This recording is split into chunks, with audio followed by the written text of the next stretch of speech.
بسم اللہ الرحمن الرحیم۔ السلام علیکم پیارے دوستو، ہمارا آج کا ٹاپک ہے 4 مہینے کے بچے کی گواہی۔ حضرت یوسف علیہ السلام کو جب ان کے بھائیوں نے کنویں میں ڈال دیا تو ایک شخص جس کا نام مالک تھا، جو مدین کا باشندہ تھا، ایک قافلہ کے ہمراہ اس کنویں کے پاس پہنچا اور اپنا ڈول کنویں میں ڈالا۔ تو حضرت یوسف علیہ السلام نے اس ڈول کو پکڑ لیا اور مالک نے آپ کو کنویں سے نکال لیا۔ تو آپ کے بھائیوں نے اس سے کہا کہ یہ ہمارا بھاگا ہوا غلام ہے، اگر تم اس کو خرید لو تو ہم بہت ہی سستا تمہارے ہاتھ بیچ دیں گے۔ چنانچہ ان کے بھائیوں نے صرف 20 درہم میں حضرت یوسف علیہ السلام کو بیچ ڈالا، مگر شرط یہ لگا دی کہ تم اس کو یہاں سے اتنی دور لے جاؤ کہ اس کی خبر بھی ہمارے سننے میں نہ آئے۔ مالک نے ان کو خرید کر مصر کے بازار کا رخ کیا اور بازار میں ان کو فروخت کرنے کا اعلان کیا۔ ان دنوں مصر کا بادشاہ ریان تھا اور اس نے اپنے وزیر تطفیر مصری کو مصر کی حکومت اور خزانے سونپ دیے تھے، اور مصر میں لوگ اس کو عزیز مصر کے خطاب سے پکارتے تھے۔ جب عزیز مصر کو معلوم ہوا کہ بازار مصر میں ایک بہت ہی خوبصورت غلام فروخت کے لیے لایا گیا ہے اور لوگ اس کی خریداری کے لیے بڑی بڑی رقمیں لے کر بازار میں جمع ہو گئے، تو عزیز مصر نے حضرت یوسف علیہ السلام کے وزن برابر سونا اور اتنی ہی چاندی اور اتنا ہی مشق اور اتنے ہی حریر قیمت دے کر خرید لیا، اور گھر لے جا کر اپنی بیوی زلیخا سے کہا کہ اس غلام کو نہایت ہی اعزاز و اکرام کے ساتھ رکھو۔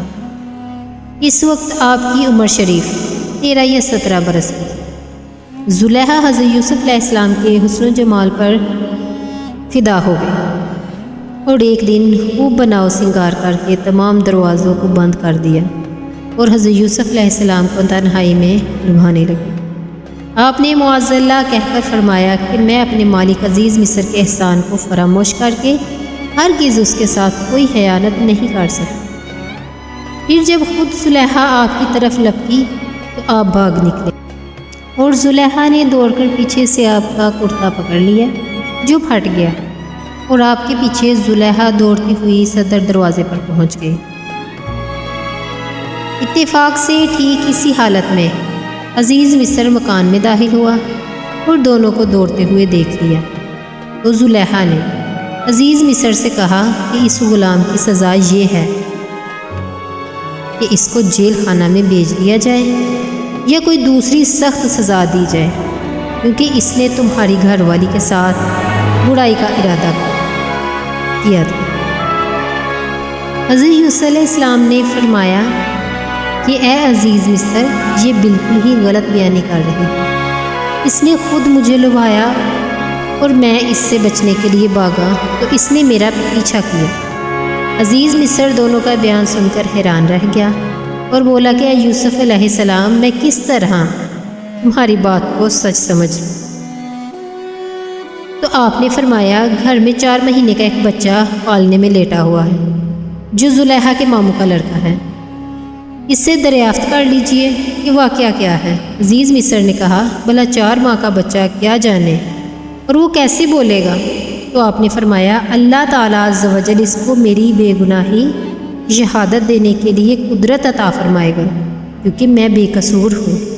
چنانچہ عزیز مصر نے جب اس بچے سے پوچھا تو اس بچے نے با آواز بلند صحیح زبان میں یہ کہا، ترجمہ کنز الایمان، گواہی دی اگر ان کا کرتا آگے سے چرا ہے تو عورت سچی ہے اور انہوں نے غلط کہا، اور اگر ان کا کرتا پیچھے سے چاک ہوا تو عورت جھوٹی ہے اور یہ سچے۔ بچی کی زبان سے عزیز مصر نے یہ شہادت سن کر جو دیکھا تو ان کا کرتا پیچھے سے پھٹا ہوا تھا۔ تو اس وقت عزیز مصر نے حضرت یوسف علیہ السلام کی بے گناہی کا اعلان کرتے ہوئے یہ کہا، بے شک یہ تم عورتوں کا فریب، بے شک تمہارا فریب بڑا ہے۔ اے یوسف، تم اس کا خیال نہ کرو اور اے عورت تو اپنے گناہ کی معافی مانگ، بے شک تو خطا واروں میں ہے۔ استغفر اللہ۔ اللہ عز و جل ہمیں بے حیائی سے بچائے اور اپنی راہ پر چلنے کی توفیق عطا فرمائے۔ صلی اللہ علیہ وسلم۔